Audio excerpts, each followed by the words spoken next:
So while many people appreciate receiving their social grants, recipients still face challenges. And the Black Sash says its research has revealed that participants highlighted a number of issues when it comes to this, and they've since published a book called Hands Off Our Grants. We're now joined by the former National Director of Black Sash, Ms. Lynette Maart. Ms. Maart, thank you very much for availing yourself this afternoon. Maybe take us back to 2013 when it was just a campaign called Hands Off Our Grants. What were some of the issues that you noticed that prompted you to launch the campaign? Thanks. The first issues that sort of started to get our opinion on this was that SASSA had concluded at the time a contract with Cash Paymaster Services, a subsidiary of Newzroom, for 5 years to the value of 10 billion rand. And in 2013, that contract was declared constitutionally unlawful and invalid in the Allpay case.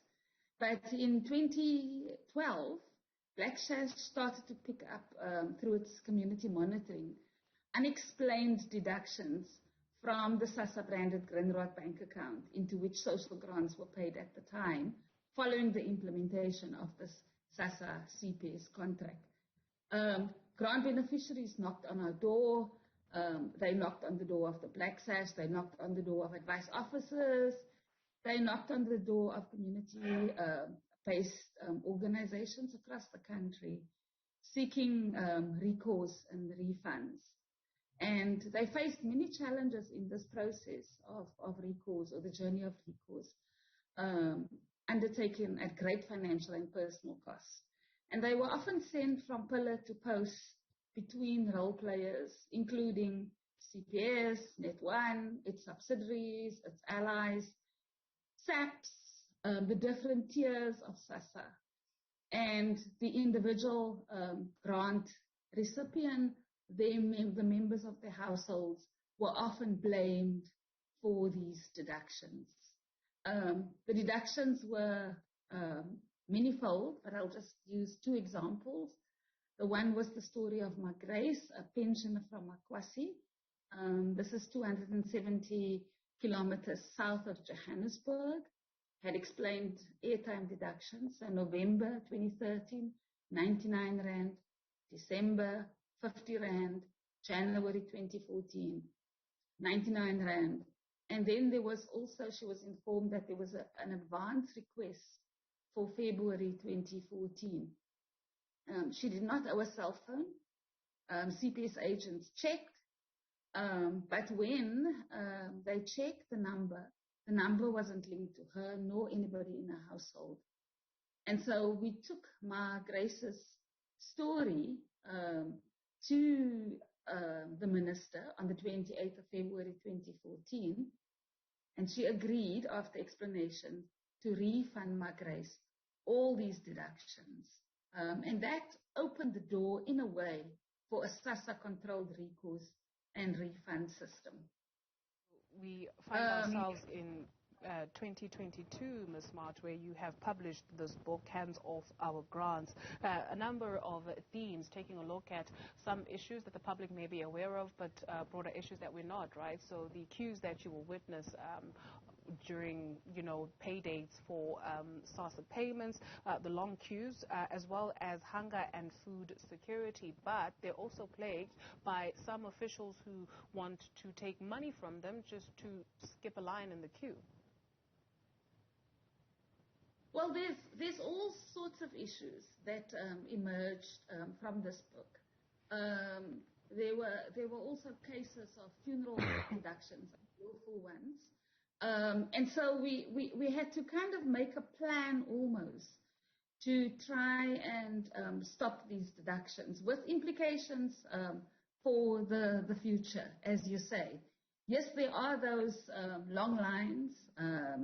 And we need to take care of them. There's the issues with the social relief of distress grant, and I will come back to those just now.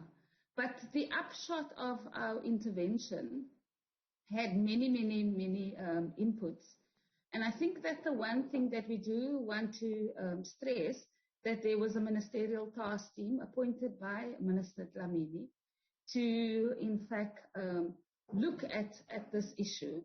And there were 5 kind of issues that we structured all of this kind of around in a way. The first big one was just to stop these deductions that people had complained about. The second one was to ensure that SASSA installed the function of grant payments, because at the time it was outsourced nationally to Cash Master Services, with Net1 as its the entity that supports it. And so the question was looking at all of this. But there was also issues around funeral deductions, cleanup, regulations, and also the question of how do we get these deductions from children's grants and temporary grants. So in 2017, the Black Sash launched a case to ensure that SASSA recipients, in fact, receive their grants, because the contract with Cash Master Services was expiring in March 2017. And the Constitutional Court allowed us, and the request was that a mechanism be put in place to ensure that social grants could be paid on the 1st of April 2017, because it was putting millions of grant beneficiaries at risk of not receiving their grants. And so the Constitutional Court at the time extended the 1-year contract on the same commercial terms, but the court resumed its supervisory role, and also this time put in place a panel of experts to ensure that payments are not disrupted, but also to facilitate the process of insourcing. Unfortunately, that's all the time we can afford, but thank you very much for coming on to tell us about the book. And where can people find it, maybe very quickly? At orders.waves.co.za. We can provide you with the details. You can flight it at another time. Thank you very much. Thank you, ma'am. Ms. Lynette Maart is the former National Director of Black Sash. We appreciate your time this afternoon.